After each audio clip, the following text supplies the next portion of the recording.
This North Carolina Education Lottery 250 presented by Black's Tires Betting Picks edition of the NASCAR Gambling Podcast here on the Sports Gambling Podcast Network is brought to you by Underdog Fantasy. Sign up at UnderdogFantasy.com, promo code RACESGPN to get up to $1,000 in bonus credit. Driver, start your engine!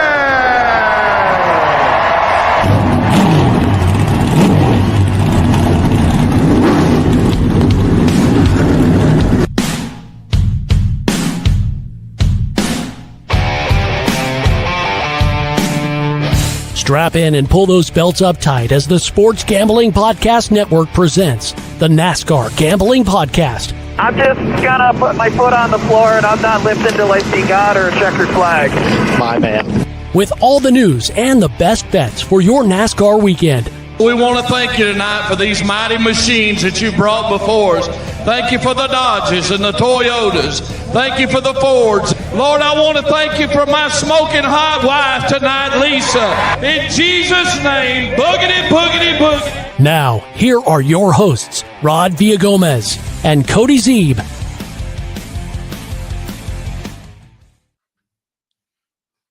Welcome in to another episode of the NASCAR Gambling Podcast here on the Sports Gambling Podcast Network. He's Cody Zeeb. I'm Rod Villagomez. For those of you on YouTube, it's like deja vu. You are seeing us for the second time in as many hours, I guess, on this edition of the NASCAR Gambling Podcast. And for those of you listening on the traditional form of broadcasts and podcasts, hi, welcome in. We're glad to have you back for another day of Rockingham coverage, man. This last episode was fun because we never talk Rockingham, first and foremost.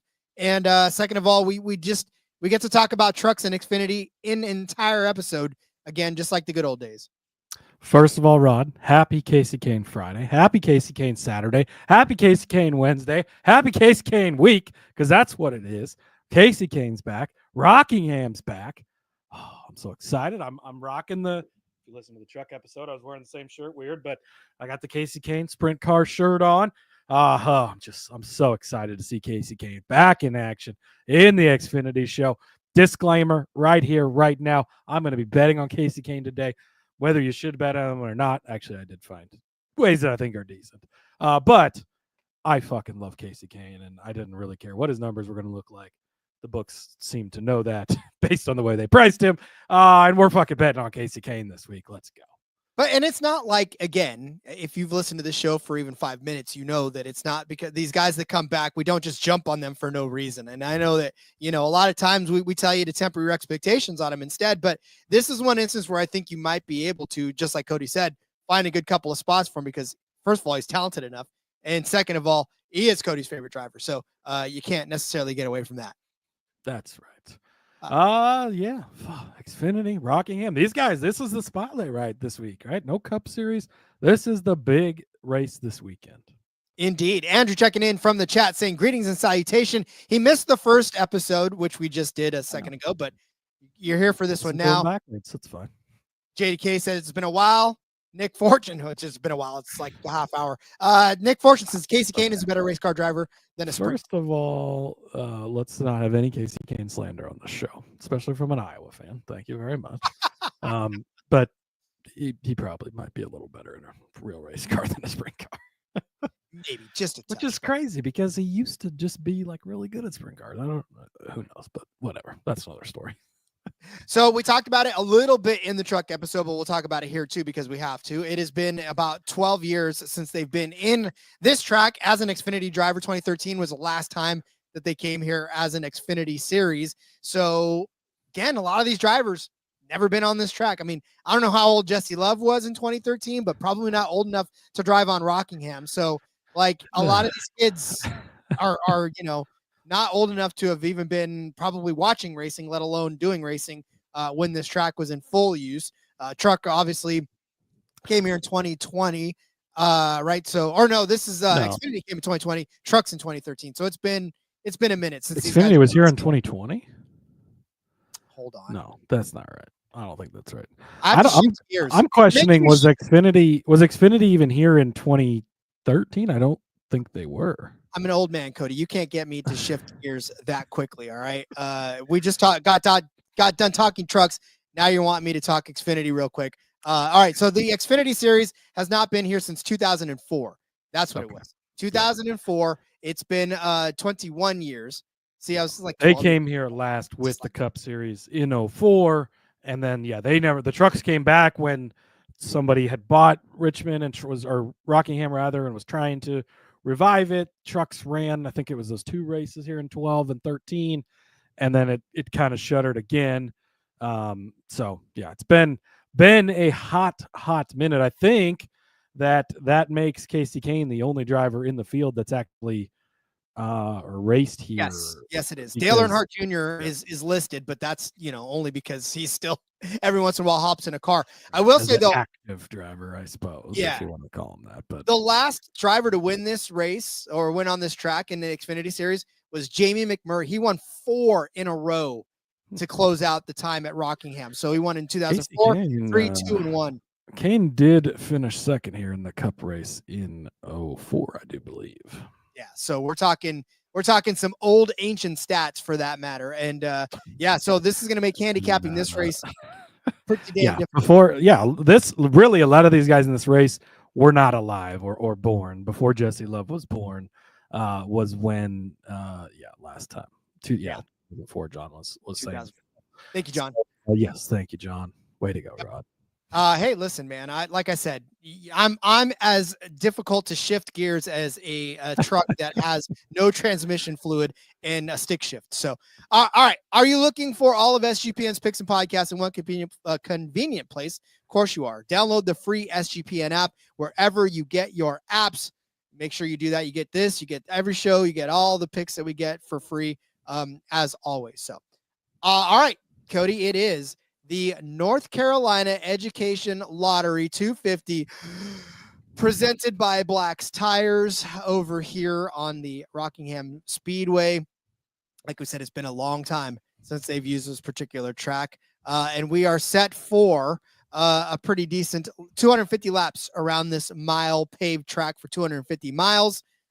It's a little over a mile, but they round it down to a 1 mile paved track. But this is, like we said, there's really no comparable tracks to this on the circuit. It's a mile, it's banked. Most of the mile tracks that we have are pretty much flat tracks. And so the closest thing we can come up with, at least me, was Dover because of the banking. But even still, Dover's a little different than this one. And so we don't know how to handicap it so much, but we will do our best. And Cody brought it up in the truck. We're sure going to guess. Well, hell yeah, we are. But no, really what it boils down to is what have you done for me lately? Just like Cody said in the truck episode, because that's kind of all we have to go off of at this point.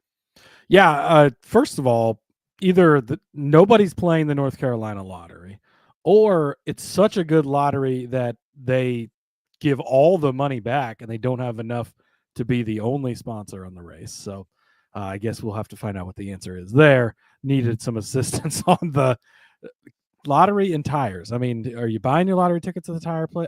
Just interesting. But anyways, moving on. Yes, to your point, we'll just kind of rehab this conversation we just had on the truck episode in case you haven't listened to that yet, or you're just checking this one out or whatever.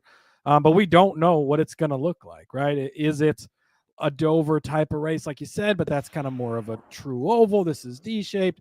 That one's a little more tire wear. They just repaved this, so we don't think there's going to be any tire. We kind of talked on the last episode about how it's going to probably look a lot like Bristol in the Cup Series last week, and we might just have kind of a little bit of a train and run fast. It's going to run seconds faster than it did last time they were here. Again, really nobody has any experience here. I mean, Kane ran here in 04. Okay, that was 21 years ago on a completely different track, different surface, different car. Nothing is the same. So you don't really have any of that. There's no direct comps. Is it a short track? No, it's over a mile, but not enough over a mile to be an intermediate track. I think that was all the talking points we had on the last episode. But it's, you could look at some Darlington. You could look at some Dover. You could look at maybe even Bristol-ish. You could get Richmond. You could look a lot of different places, but no true comparison for sure. And I do think that, as TK says, JRM and JGR with a dash of long shots / Cody's heart picks. That's it. Yeah. Have a good day, guys, because that pretty much covers at least my portion of the show. Well, and honestly, you're not getting you're getting some practice session, but I mean, for the trucks, like the practice session says it's from 12:30 to 1:30. It goes right into qualifying. So you get about an hour practice for trucks and then essentially probably an hour practice for Xfinity as well. And so, we're looking at not a whole lot of time to get ready for this and not a lot of time to get acquainted on this track. So they'll learn what they learn, but I think, like you said, too, this is going to be a lot like Bristol, where they're going to tiptoe around the first stage just to try to see where they're at, right? You get an hour worth of data for the first practice, but that's not race conditions. That's you just trying to figure out this track and get your rhythm down. Now you got to worry about, okay, well, how long are our tires going to last? How long? When do we have to come? Like what's happening here, Yeah. I don't think tires are going to be. No, I don't. These tires, they might be able to run the whole race on one set of tires, if we're going to be honest. But we'll see, because it seems like these days you never know what you're going to get when it comes to tires, even 5 minutes before the race. Just take a cheese grater on the track and just have them run over this cheese grater. That's all, that's it. That's just what you need. You just need that type of surface, and then they'll wear. Oh, they'll wear all right, and you'll have to figure out who's the better driver on a cheese grater from week to week. So. Give this Rockingham surface 20 years, and it'll be a cheese grater. Indeed. All right. What does the entry list look like? Who are we looking at on the track? We got 40 drivers for 38 spots. So 2 drivers will go home. No true Cup guys in this race. Obviously Casey Kane, but he's not been in Cup for a while. So notable entries, you've got Justin Bonsignor in the 19 car for Joe Gibbs Racing. Justin Allgaier is going to be back in the number 32 car. Austin Green is making an appearance in the number 87. And my guy, Casey Kane, in the number 33. So this is a Richard Childress Racing entry. Of course, same as Jesse Love, Austin Hill, who are very high up on the odds board this week, by the way. It is sponsored by HendrickCars.com. So Casey's got the backing. If you don't know who Casey Kane is, he's like a 15-time most popular driver. Growing up, I was a big Bill Elliott fan. Elliott retired from full-time racing after 2003. Casey stepped into Elliott's number 9 car in 2004, and it was an easy transition, right? Like, okay, he's your new favorite driver. And he was very, very popular, very good-looking guy. He was part of the Gillette Young Guns, all that. So all the moms and women loved him as well, and just a very popular driver, had a pretty solid career. Kind of hung it up early. He's still, God, how old is Casey Kane? He's not that old. But he had some concussion deals and whatnot. And some other health stuff. And so he kind of stepped away early. Yeah, I mean, born in 80, he's only 45. That's the same age as Denny Hamlin. It's not like he's some ancient driver coming back. But 2018 is the last time he was in a NASCAR car. He's been racing sprint cars since then. I saw him last year out here at the Eagle Raceway, a local track, when the High Limits show came to town. He runs around with those guys. So still in racing and driving cars, just hasn't driven this type of car for a while. Now he's coming back in the Xfinity Series, not the Cup Series. So the Xfinity car, more similar to what it was for a long time. The Cup car obviously is completely different and throws some guys off, but it's kind of like stepping back into the same type of bike he used to ride, right? So should, I think, from that area be a fairly easy transition back for Kane. Come on. I'm retiring drivers younger than 45, and at 49 years old myself, I know that driving that much distance. He walked away when he was 38. I know. Oh, so much left in the tank, Casey. That's all right. That just means that his entrance back into the sport is that much more sweet. So that's right. Got to love it. All right. Well then, because we do have a full Xfinity episode, we're going to talk nothing but Xfinity bets after the break. So again, settle in, get ready. We got plenty to talk about here. But before that, let me tell you about our friends over at Edge Boost. Have you ever had your deposit blocked by your bank right before a big bet? You know you've got the Casey Kane bet on lock, and you're ready to go bet him live as he's leading on that last lap. And all of a sudden, your bank says, no. Have you ever needed cash at 2 a.m. for another shot at the tables because you know your luck's about to change, but you hit your ATM limit? All right, Clark Griswold in Vegas vacation. You know you. I know I've had a similar experience where I was in Virginia and I had downloaded my app. I was ready to place that bet. I really had a good lock on the outright for that race, and I was getting ready to do it. And as I hit deposit, my bank said, nah, you're good. We don't want you to gamble, so we're going to block you. Well, damn it. Edge Boost won't do that to me because Edge Boost has my back. Edge Boost is the first ever bank account built for bettors. Edge Boost gives you fast, reliable access to your funds, stress your funds, making it easier to move money when and where you need it without the delays that come with traditional banks. And for you high rollers out there, you know who you are. You can move up to $250,000 a day on your Edge Boost Visa debit card with unlimited withdrawals. It works for you 24/7 for instant deposits. Never wait for a wire to clear again. Plus, it gets better. Every time you deposit into a qualified gambling account, you can earn cashback rewards up to 0.5%. All this, no usage fees and no minimum balance. Edge Boost is a debit account that makes it easy to get started with no credit checks, no minimum balance, and no usage fees. Simply verify your identity. You're ready to go. Finally, Edge Boost has a suite of responsible gambling tools to help you manage your bankroll and make informed decisions. So what are you waiting for? Go to www.edgeboost.bet, promo code SGPN. That's www.edgeboost.bet, promo code SGPN. Sign up for Edge Boost today. We are also brought to you by mybookie.ag. MyBookie is your place to bet on every sport, including the NBA playoffs, plus props for every single game. MyBookie accepts customers from a ton of locations, even yours. And there's easy deposit and lightning fast payouts using crypto. Plus, you could probably use your Edge Boost account to get in that as well.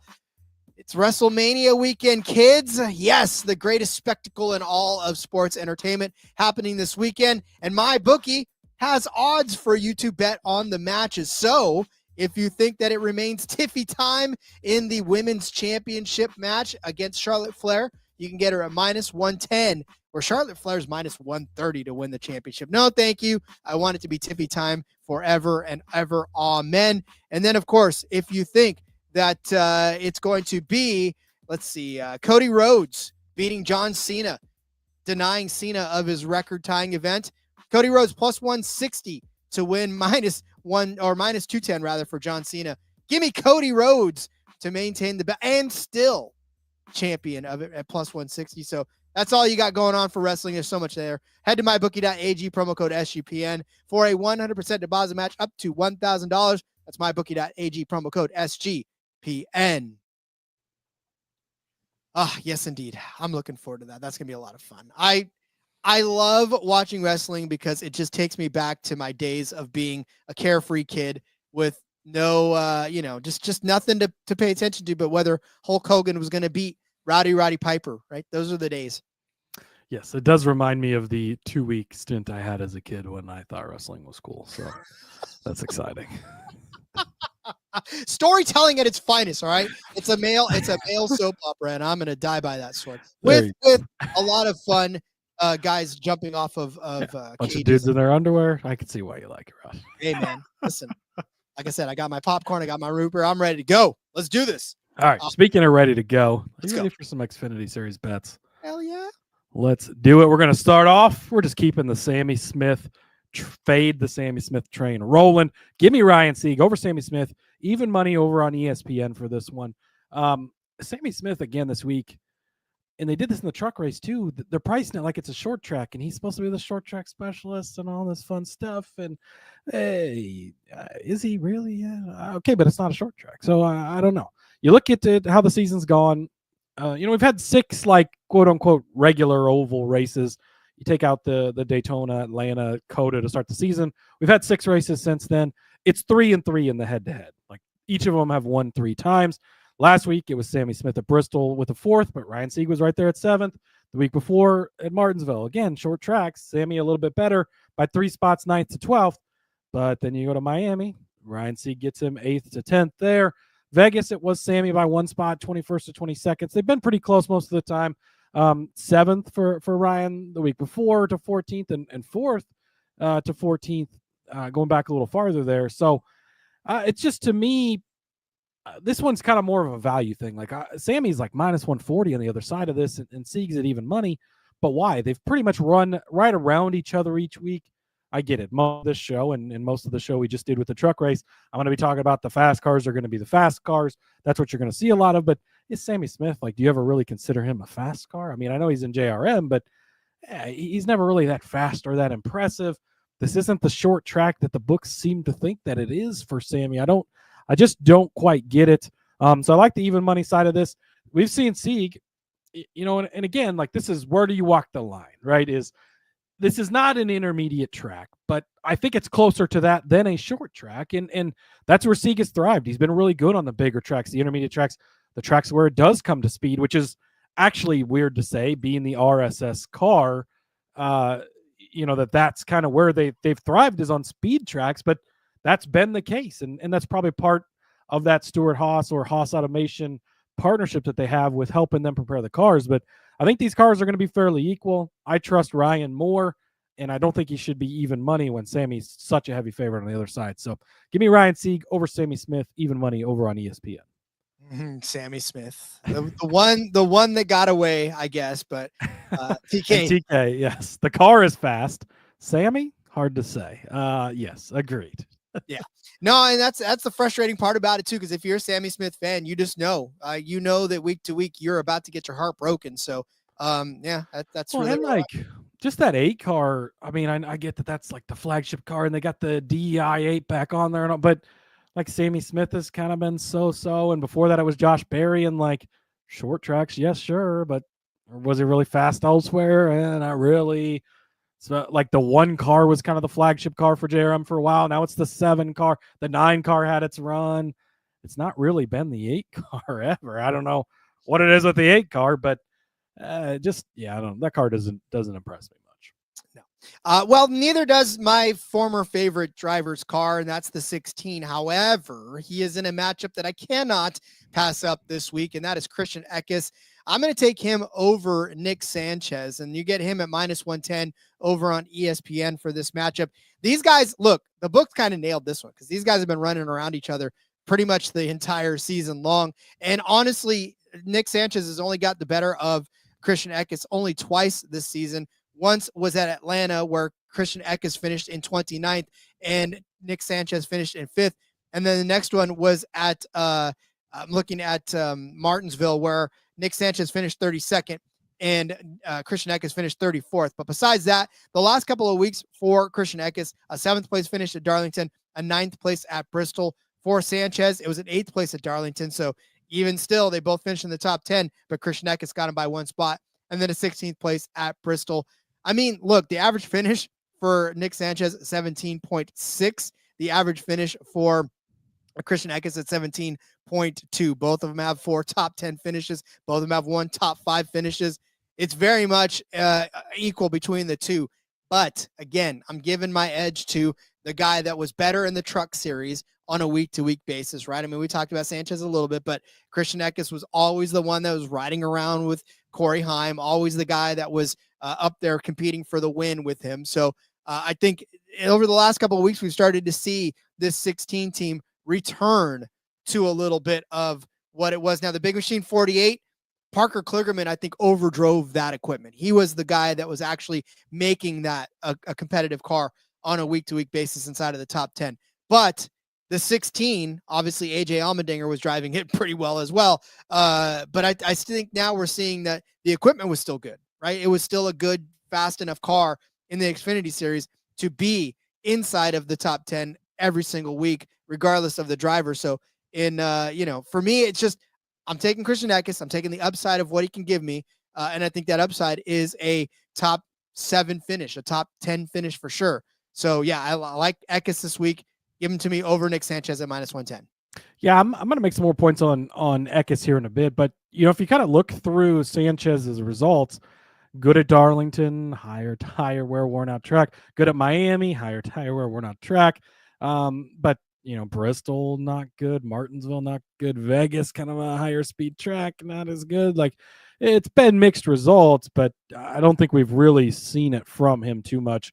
And I do like Eckes this week, so I will agree with you on that one. All right, Rod, are you ready for Casey Kane's Corner? Let's go. Hold on. Do I need to? I need to get this out. Okay, let's ready. It is time for Casey Kane Corner with Cody Zeeb. Welcome, friends. Welcome to Casey Kane's Corner. Look, I love Casey Kane. Big fan of him. I was going to find a way to bet on him. Was hoping for a good number in the top 10. It's like minus 260, not so much. Our buddy Phil texted me this morning, and he's like, oh boy, going to be tough to bet on Casey this week. He opened at 18-1 for outright. If you got that, good for you. He's now 8-1. It's going to be tough to bet on that. And spoiler, I didn't. He's not in my outright section, but I do like the top 5 at plus 250. I think that he could be capable of getting that. And then I also like over on Caesars taking him to be the top finishing Chevrolet, which you can get at 4-1. Now, I am going to make a case for Justin Allgaier in a bit because I think that, much like we talked about with Corey Heim, it's probably going to be a lot of the Justin Allgaier show this week. But we know that he's not been immune from having pianos fall, right? And Chevy is definitely way tougher in Xfinity than the truck race. If you listen to the truck episode already, I talked about how weak the Chevy field was. Not the case over here. It is a loaded field. You got Allgaier, you got Love, you got Hill, you got Zilich, you got Kvapil, Sammy Smith if you want to throw him in there, Sanchez and Eckes. And so it's pretty loaded and top heavy, but at 4-1, could Casey have a solid day? Maybe something happens to Allgaier. Maybe Love has a bad pit stop and suddenly Casey's just the top Chevy kind of at the end of the day. I think that it's possible. And you're doubling up, right? You're getting the top 5. If he does that, well, maybe he's also the top finishing Chevy. So I like that. If you don't really know who Kasey Kahne is, just to kind of give you a bit of a thing, we talked about him, right? He's been away since 2018 was the last time, but 529 races run in his Cup Series career, 18 Cup Series wins. He was named one of NASCAR's 75 greatest drivers when they did that list in 2023. So had a very strong career. In Xfinity, he never really ran with great teams. I know he's always in that 38 car. The Great Clips car had a great long run with them, but 8 wins and 215 starts there. Only made a couple. What's crazy? He made 6 race starts in the Truck Series. He won 5 of them. Insane. But in the Cup Series, he actually won with 3 different manufacturers. He won in a Toyota, he won in a Chevy, and he won in a Dodge. So a very accomplished race car driver. Like I said, he's still been racing sprint cars. But I like Kasey Kahne.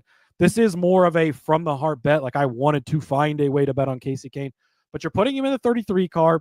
Look, RCR has been good. We've seen Hill, we've seen Love have good runs, be good. He's going to be the most experienced driver out there next to Justin Allgaier. I would say that they're close, right? But he's got a lot of experience. It's been a minute, so there could be some struggles there, but we see great race car drivers, and I'd put him on a similar level to a Dale Earnhardt Jr.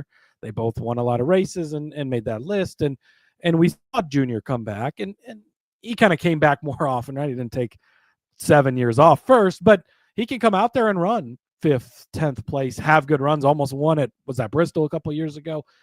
We've seen that because he is still a legendary driver, and I would put Kahne on that level. So a bit of a fan vote for sure on these bets, but I also, and these are the ways, I'm not just taking every single bet I could find on him.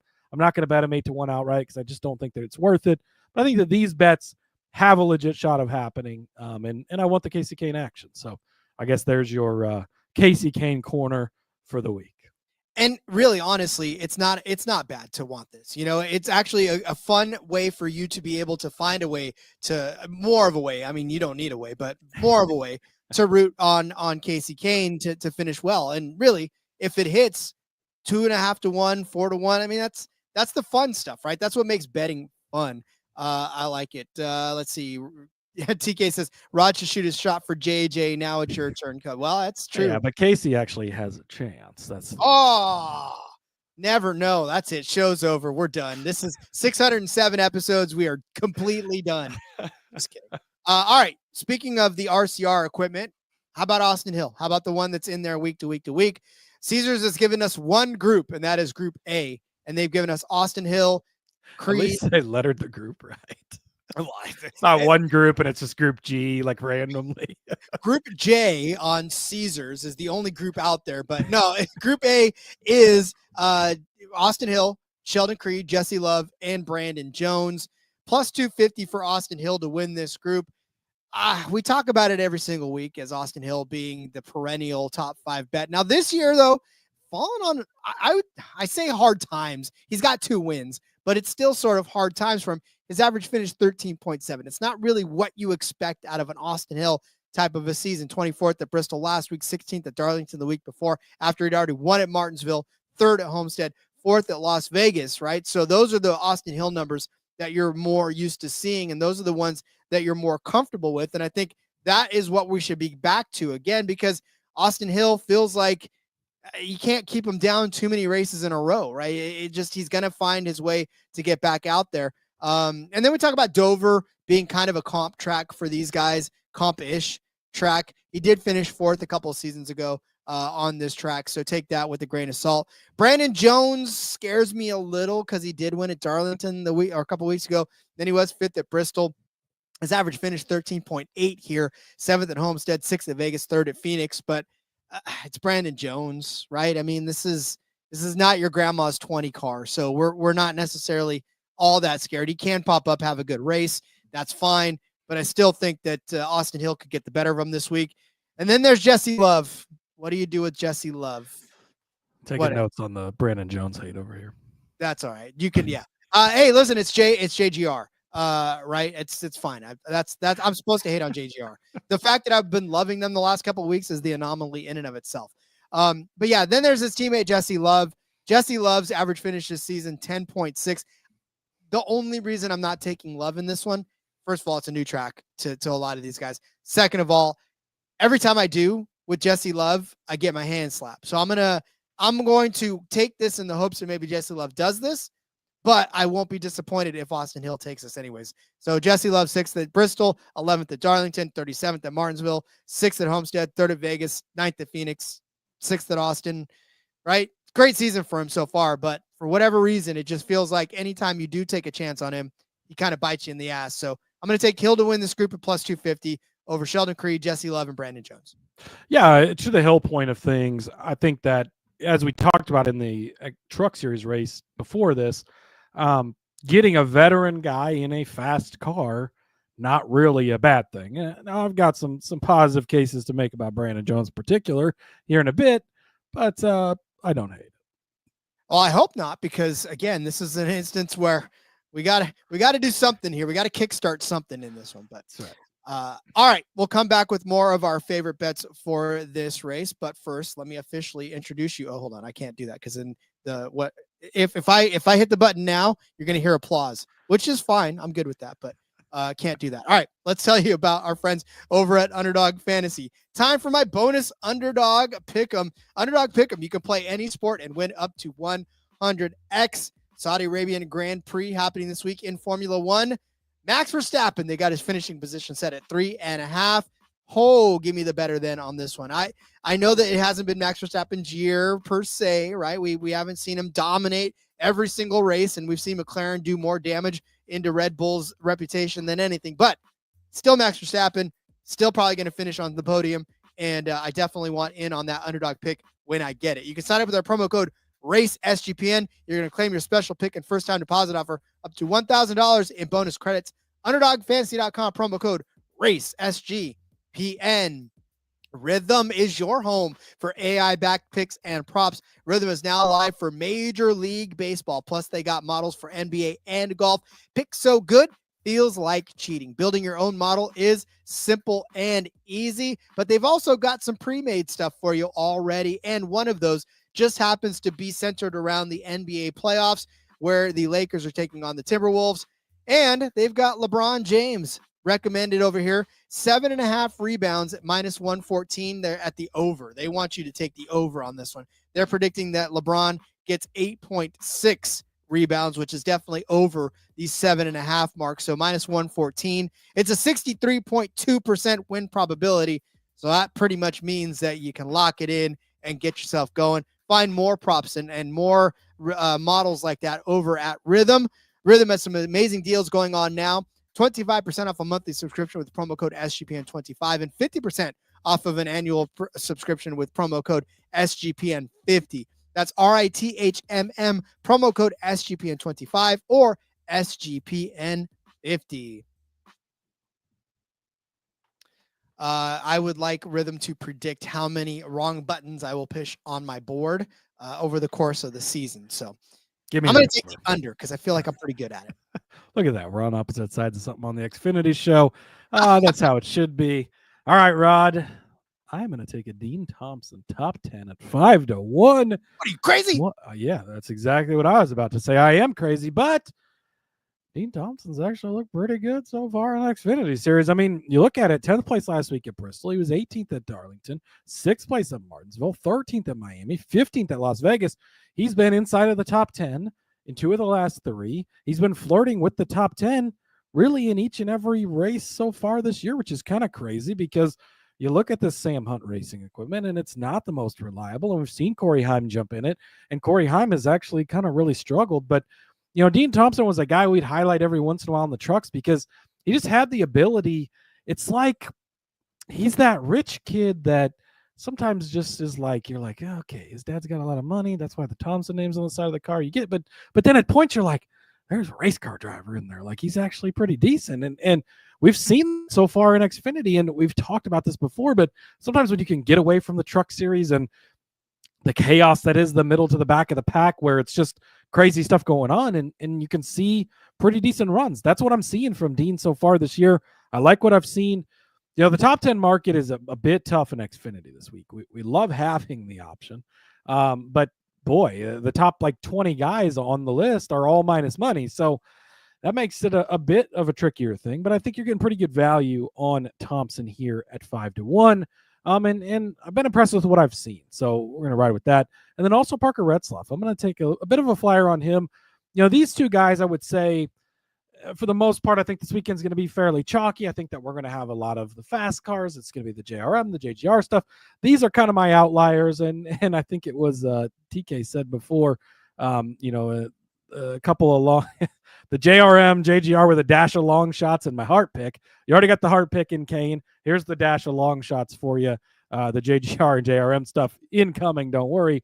But Retzlaff, another driver who's just been, he's been pretty good, right? Not overly great, but a 12-1 for a guy that you just need him to have his best day. And he's not been that far off. 18th at Bristol, 20th at Darlington, 12th at Martinsville, 17th at Miami, 21st at Vegas, 11th at Phoenix. So a bit all over the board, but all of those, you know, over the last 6 races, consistently inside of the top 20. If you're inside, you're within 10 spots of that, 12-1. You got to gain a couple spots. Maybe there's some, again, what is this track going to bring? It's going to be, you know, high speeds. And what was the Ross Chastain quote? I'm going to pull this up because, so there was a test here back in January. They brought cars here and tested, and Ross Chastain made a quote about, oh boy, why? I don't know where I put it at, but anyways, it doesn't matter. Ross Chastain, his quote was something about like, this track is super fast. He said, he said it felt like Atlanta or something, like just it runs really fast. And so that could lead to wrecks. That could lead to some bit of chaos for sure, because we've not seen this and we don't exactly know what to expect. So here it is. I found it. He said, really fast, crazy, wild. It felt like the speeds at Dover or Atlanta was what Chastain said. So I think that could lead to some bit of chaos. That's what you have the longer shot plays for. So Retzlaff at 12-1, I think, is worth the long shot. And then, of course, my guy, Dean Thompson, at 5-1, I like as well. Retzlaff is my glasses buddy. I love it because that dude always wears glasses and he's always right there. So glasses buddy for Retzlaff, I'll take him. Although I miss the days of Daniel Hare's golden locks. Like, okay, he didn't have golden locks, but he had some pretty big fuzzy hairstyles, and I miss those Daniel Dye days. But I don't miss the fact that he's a top 10 contender almost each and every weekend. You're getting a top 10 contender in Daniel Dye at 5-1. Cody was talking about these long shot top 10s. Pretty much somebody or something you can go for on this particular track. And guys like Daniel Dye are the perfect candidates for it because 5-1 on ESPN, 6-1 on Bet365. Daniel Dye this season, average finish of 15.4. But, and I think my collar glove is showing, but he is in that 10 car, right? He is in the car that has 3 top 10s this season out of 9 races. So a third of the time, 33.33333% of the time, he is inside of the top 10, up to and including Martinsville and Homestead. He did have that 7th place in Atlanta. He was 13th at Bristol last week, 17th at Darlington. He was 12th at Las Vegas. I mean, look, we're not talking like he's 30th every single week. We're not talking that he's 25th every single week. Hell, we're not even talking that he's 20th every single week. He is literally inside of the top 20 each and every week, in the top 15 in some of those instances as well. And, he's just that talented kind of a driver that is there. He was good enough to elevate himself into the Xfinity Series from the Truck Series, mainly because they wanted an extra cameraman embedded in the race. But that doesn't knock his talent and the fact that he has been pretty decent in this 10 car. And I think that can continue. I know it's a new track. I know it's a new place for him, but I don't think that's going to scare him. I think he's going to be good enough to keep himself out of trouble and be in the top 10 mix. And at the end of the day, hopefully he's inside of the top 10, which, like I said, he's been there before, and I think he can be there again.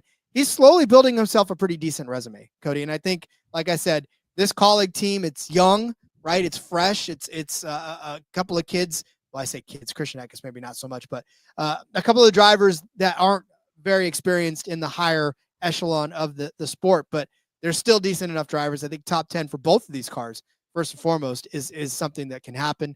So give me Daniel Dye, top 10 at 5-1. You know who else misses Daniel Dye? Michael Waltrip. I feel like he's just lonely on the broadcasts anymore, not having Daniel Dye to talk about every 36 seconds. Poor guy.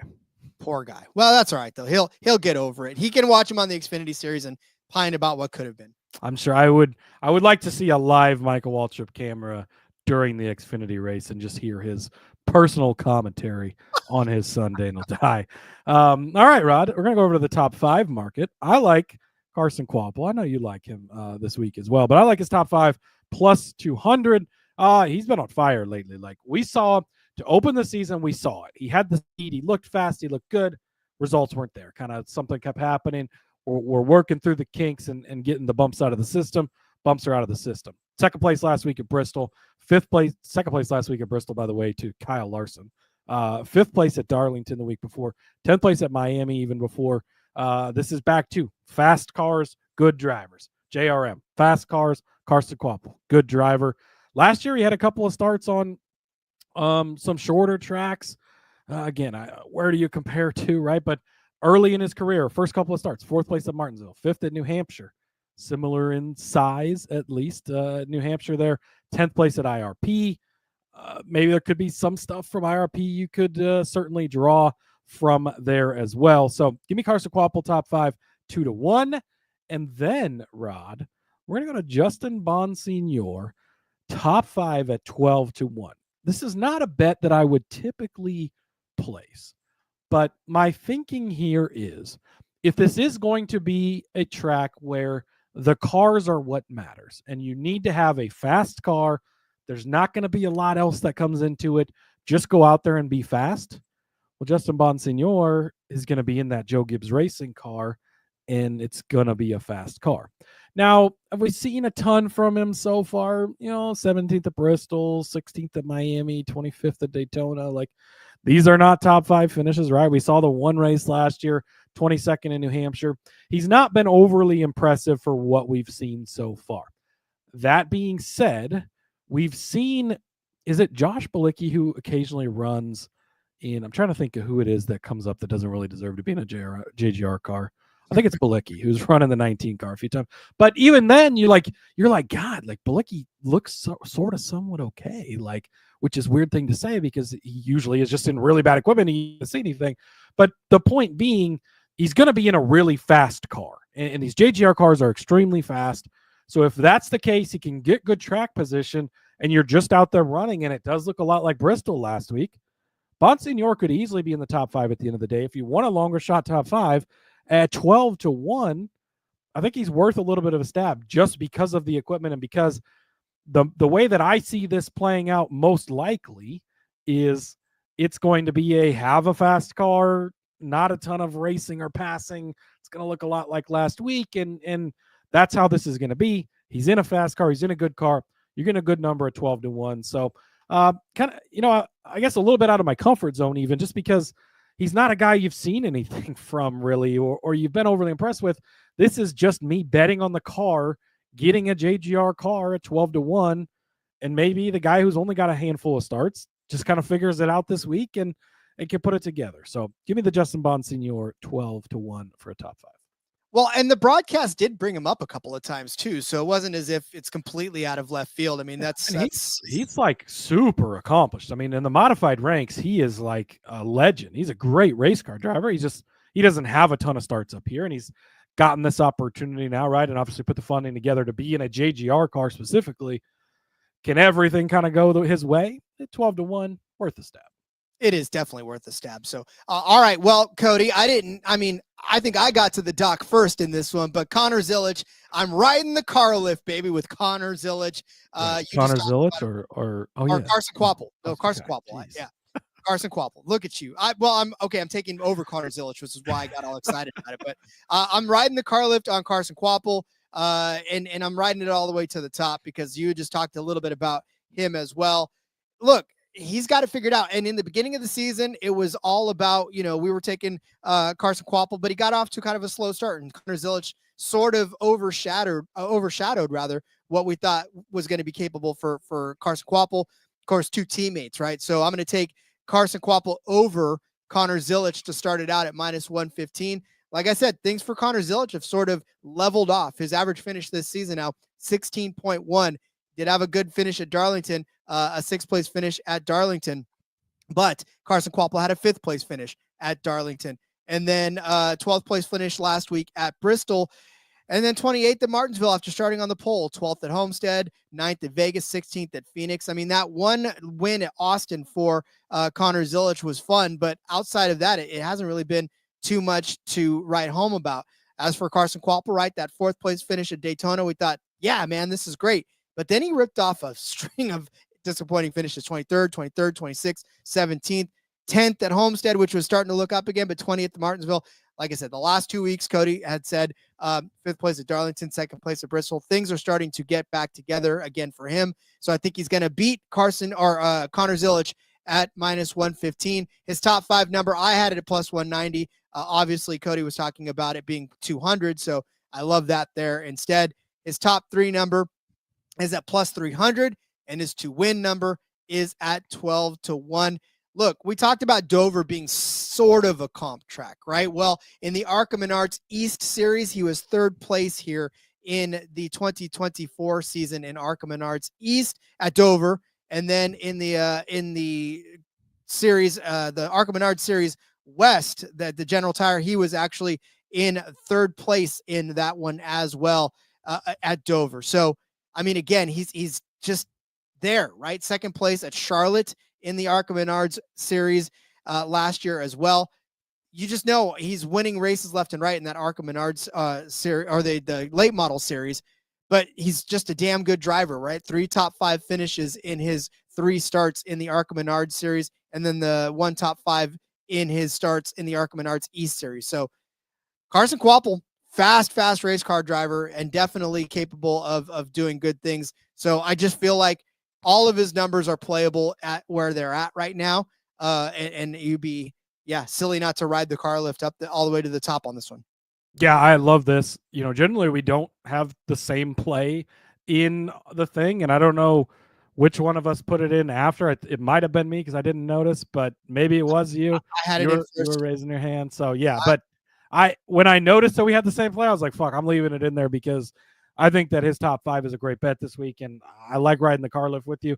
I looked at the Zilisch thing because, man, Kvapil's look better than Zilisch, which is crazy because Zilisch is like all-world, next-level talent, but we've not seen it so much. I'm scared to bet against him, but really everything points to you should so far. So I like you calling your shot. I like the car lift. No car lifts for me this week, so glad you were able to squeeze a car lift in there. I did find another top 10 that I like. It's Christian Eckes, +200. Eckes has been pretty solid this season. There was a couple of weeks in there, Martinsville, Miami, things didn't go well, right? He got involved in a couple of wrecks and had bad finishes, but when he's getting to the end of these races, he's been competitive and he's been in the mix. And at 2-1, that's what you're looking for. 9th place at Bristol last week, 7th at Darlington. He had an 8th place finish at Phoenix. Even like Coda, he was 5th. Vegas just outside of the top 10 in 13th.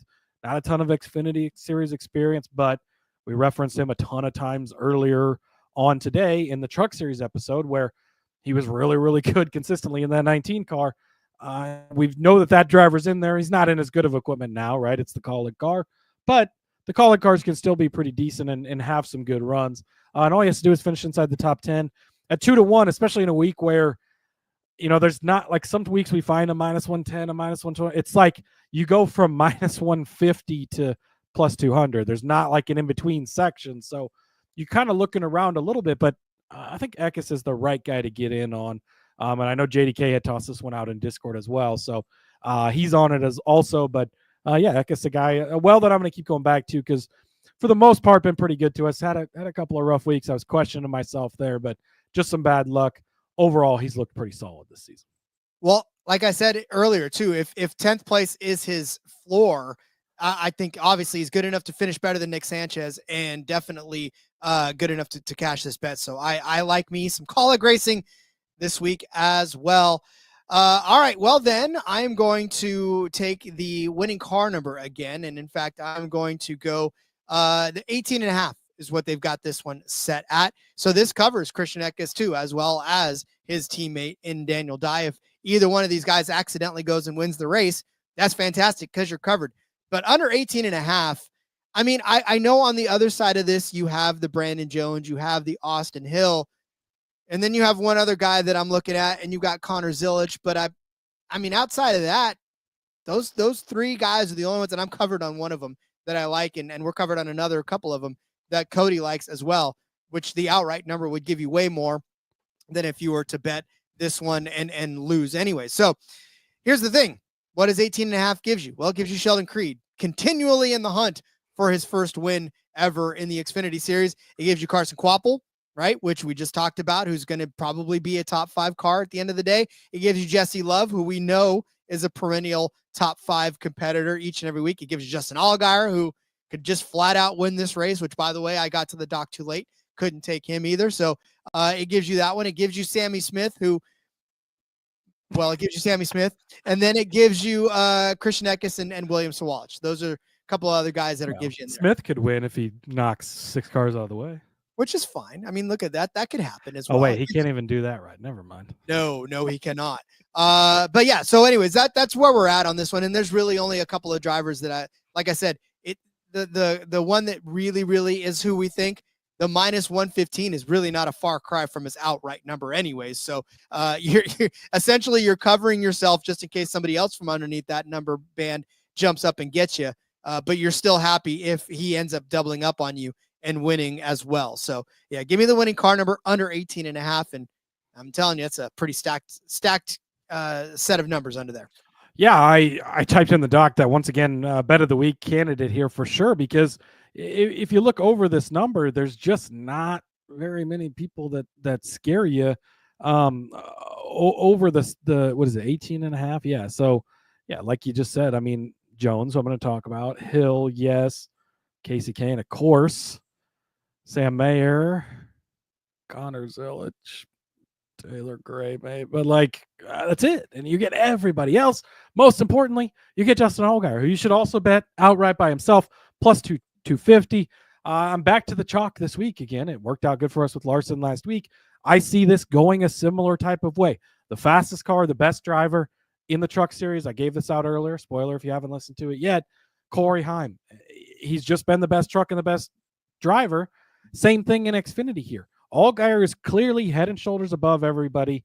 We've talked about going into the season that it was a weaker field at the top of the board this year. You've got really good up-and-coming young talent, the Kvapils, the Ziliches of the world.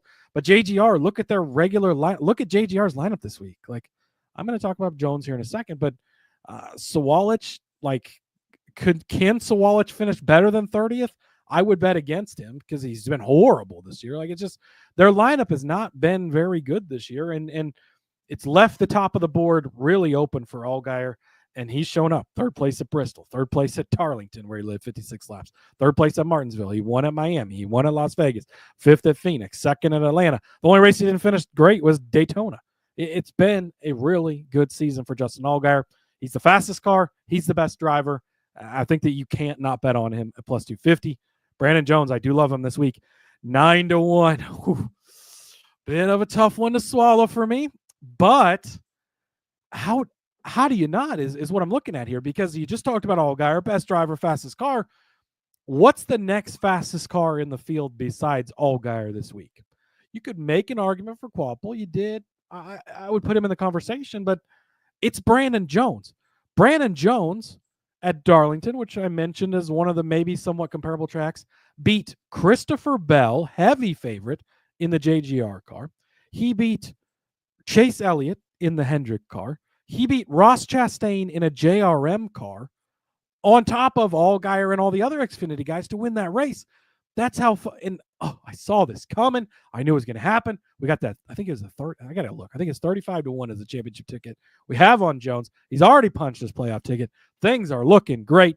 5th place at Bristol. He won at Darlington. 7th at Miami. 6th at Vegas. 3rd at Phoenix. He is having, this is the Brandon Jones that was hidden in the JRM car all those last few years that we knew could be there in the JGR car. He's been fast. He's looked good. He should really be one of the best cars out there, and he's proven to be a good driver, especially in this car. I faded him in the truck race. I don't like him in that one. I do love him because of the car in this one. Even at 9-1, which is probably the lowest I've ever bet him, I think that he's still worth it, because I think that we've turned the leaf and we're back to the Brandon Jones and maybe even a better version than we saw previously. And again, I'll say it till I'm blue in the face. Give me fast cars. Taylor Gray, 25-1. I've seen just enough from Taylor Gray to make me like it. This should be a really fast car that he's in. I think that's going to give him a chance. He's probably going to need some help with a Justin Allgaier issue. He's probably going to need some help with a Brandon Jones issue, but he could be there. It's the same thing as the Bonsignor, could just run fast because he's in a fast car. Gray could do the same. We saw him dominate that Martinsville race. We really should have won that one and looked good there. Not a comp track at all to Martinsville, but had a recent race where he looked really good. He's in that fast car. He looked good at Darlington as well.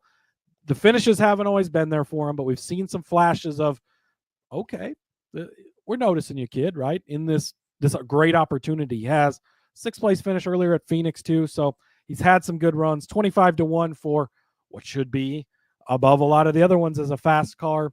I'll take it as an insurance play. Yeah. So for me, obviously Justin Allgaier, like I said in the truck series, I'll squad ride with you on Justin Allgaier at plus 250. That was going to be the one that I was going to just hammer down on. And I think that's one of the ones where he's one of the oldest guys on this circuit. He's been on this track. So yeah, give me Justin Allgaier as well. But I will also take Sam Mayer at plus 550 on this track. Hey, that 41 car really suiting Sam Mayer well. He's got 5 top 5 finishes so far in 9 races this season.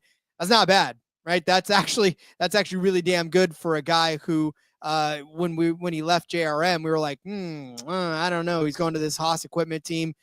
We know they're still going to be good in Xfinity, but we just didn't know how good, right? He's got a 2nd place at Daytona, a 3rd place at Austin, 5th at Vegas, 2nd at Homestead, 5th at Martinsville, sniffing around that first win of the season for Sam Mayer. And I mean, I know he's had a couple of rough weeks over the last couple of weeks, at 14th at Darlington and that 11th place at Bristol. But look, man, the 41's competitive. The 41 is going to break through.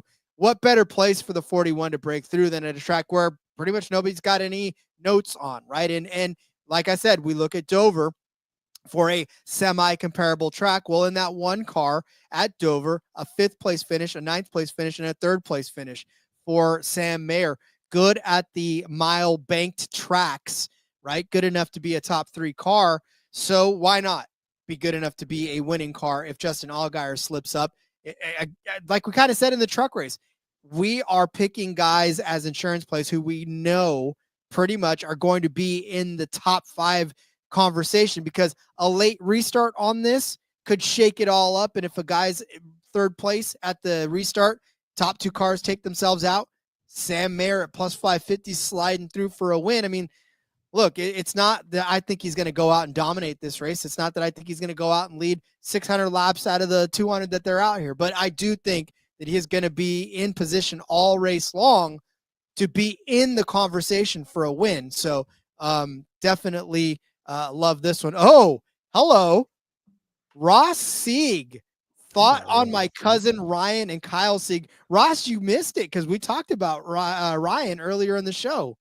Yeah, we did talk about Ryan earlier on. Love him he's in a head-to-head matchup over on ESPN Bet against Sammy Smith, and I think that at the number he's at even money, he is a great bet there. And Ryan is a guy that consistently makes the Xfinity Series show.